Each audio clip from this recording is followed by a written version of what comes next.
नमस्कार मित्रों, आज हम आपको बताएंगे हस्तरेखा विज्ञान या सामुद्रिक शास्त्र या पामस्ट्री के बारे में। मित्रों, palm is the visible part of your mind. इस छोटी सी हथेली में आपकी सोच और तकदीर रेखाओं के रूप में किस तरह समाई हुई है, इसे समझकर आप अपने जीवन के शिखर तक पहुंच सकते हैं। आपको बताएंगे इसी प्रोग्राम में, इसलिए अगर अभी तक आपने हमारे चैनल को सब्सक्राइब नहीं किया तो अभी करें और नई वीडियोस के नोटिफिकेशन पाने के लिए बेल बटन ज़रूर दबाएं। मित्रों, प्रत्येक व्यक्ति की इच्छा होती है कि मैं लोगों के ऊपर शासन करूं, इसलिए हर विद्यार्थी अपने जीवन में प्रशासनिक सेवाओं में जाने का सपना ज़रूर देखता है। लेकिन ध्यान रहे मित्रों, प्रशासनिक सेवाओं में चयन आपकी दृढ़ इच्छा शक्ति, कठिन परिश्रम एवं धैर्यपूर्वक डटे रहने से ही हो पाता है। इसके बावजूद कई बार मन में सवाल आता है कि क्या हमारे भाग्य में शासन करने का योग है? क्या हमारे भाग्य में राजयोग है? क्या हमारे हाथ में ऐसे चिन्ह या रेखाएं हैं जिन्हें हम सफलता के प्रति आश्वस्त हों और पूरे संकल्प के साथ आगे बढ़ें? मित्रों, पामस्ट्री में इसका जवाब है हाँ। तो आइए आपके हाथ में एक नज़र डाल लेते हैं।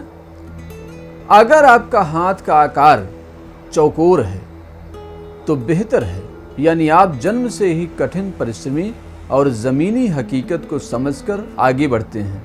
लेकिन अगर हाथ लंबा है तो गहन अध्ययन, चिंतन और अपनी कल्पना शक्ति का इस्तेमाल करके लक्ष्य हासिल कर सकते हैं।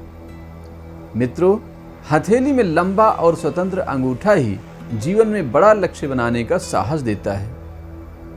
अगर आपके अंगूठे का प्रथम पर्व लंबा है, जिसे हम इच्छा शक्ति कहते हैं, तो ही आप इस लंबी यात्रा में अंत तक डटे रहेंगे, अन्यथा बीच में छोड़कर भागने का मन होगा।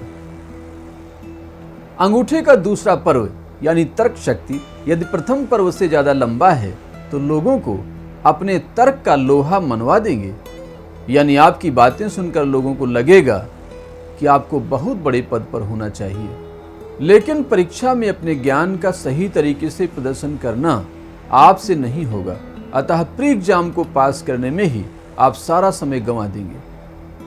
अगर ऐसा है तो अपनी तैयारी का तरीका आपको तत्काल सुधारना चाहिए। दूसरा महत्वपूर्ण चिन्ह है हथेली में गुरु पर्वत का उठा होना, यानी विकसित होना, क्योंकि गुरु यानी जुपिटर ही आपको नेतृत्व की शक्ति और एडमिनिस्ट्रेशन की योग्यता देता है। साथ ही सूर्य पर्वत हथेली में विकसित होना चाहिए, क्योंकि सूर्य व्यक्तित्व को आकर्षक बनाता है।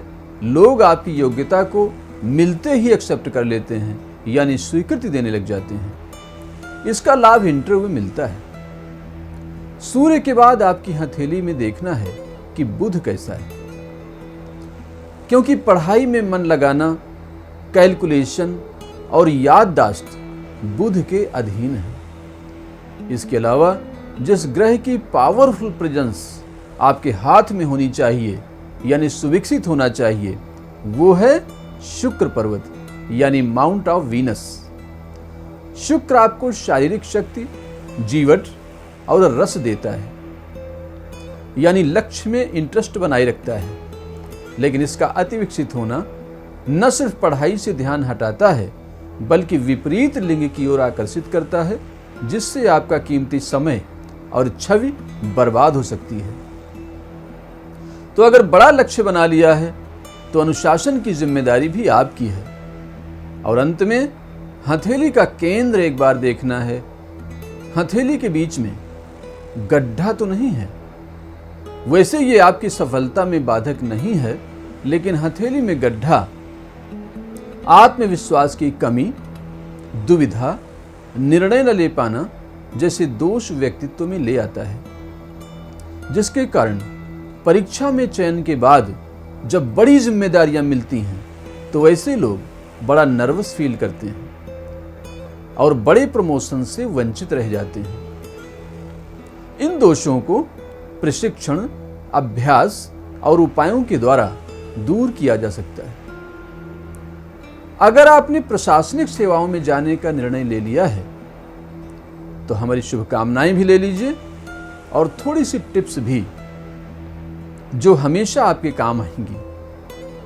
अगर आपके हाथ में जीवन रेखा का घेरा बड़ा है, यानी शुक्र क्षेत्र को दूर तक घेरती है जीवन रेखा, तो लोगों पर शासन करने और भीड़ से अलग पहचान बनाने की इच्छा आपके अंदर जन्मजात है।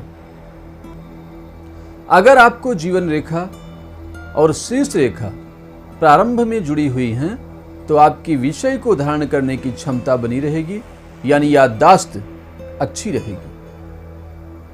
अगर आपके हाथ में शीर्ष रेखा यानी हेडलाइन और जीवन रेखा यानी लाइफ लाइन प्रारंभ में जुड़ी नहीं है, तो हो सकता है अपने आपने लोगों को इम्प्रेस करने के लिए कोई बड़ा संकल्प ले लिया हो, लेकिन उसे पूरा करने में जिस इच्छा शक्ति की जरूरत है, प्रयास की जरूरत है, उसमें आपकी दिलचस्पी नहीं रहेगी। हथेली में हृदय रेखा अगर लंबी है, तो ये आपके बिग ड्रीम्स की खबर देती है। ये आपकी भावनात्मक शक्ति तथा लक्ष्य के प्रति जुनून की सूचना देती है। हथेली में निर्दोष यानी कंप्लीट भाग्य रेखा आपकी पात्रता पर मोहर लगाती है। लेकिन अगर हाथ में सूर्य रेखा भी हो, तो आपको आगे बढ़ने के लिए किसी की इजाजत की जरूरत नहीं है। अगर जरूरत है तो केवल परिश्रम की, निरंतरता की और स्वयं पर पूरा भरोसा रखने की है। मित्रों, इतना ध्यान और प्रेम से सुनने के लिए धन्यवाद। आपका जीवन मंगलमय हो और भविष्य उज्जवल हो, यही हमारी कामना है।